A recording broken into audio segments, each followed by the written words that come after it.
I wish good health, good life, and may you all wish them through and have a Merry birthday, so happy birthday. That's it.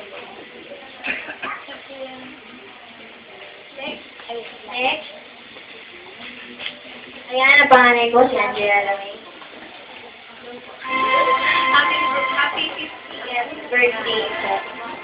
Una sa lahat po, nag-bless po ako sa testimony niyo po kahapon, kaya na-challenge ko na yun po, i-apply ko yun po sa paglaki ko. Bless you more birthday to come po. Be healthy and kay Tita Raquel po. Hi!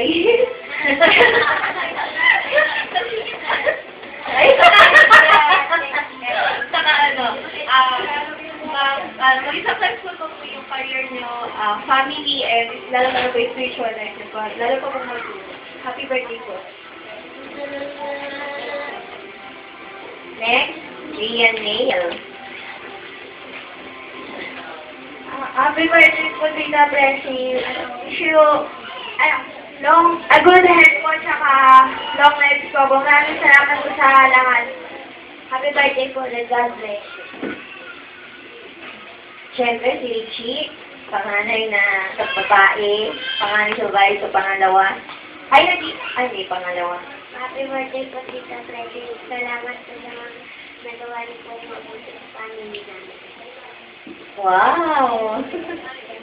And last but not the least, yung bunso naman, si Uncle Salvi. Hi, Tita Blessing. Happy birthday, and 50 ka na. Ay, 50 dalaga pa.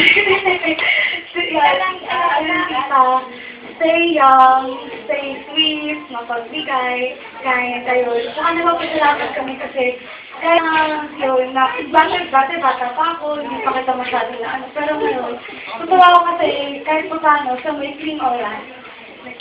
Parang nagkausap tayo, yun. Kaya masaya po ako na nandito ka ngayon. Saka nagkaroon po tayo ng ganitong reunion. Talagang, ewan ko, parang sobrang saya ko ngayong reunion po natin. Yun. At alam ko na isa ka sa mga ginamit ni Lord para mas maging masaya pa itong family natin. Happy birthday po ulit. God bless.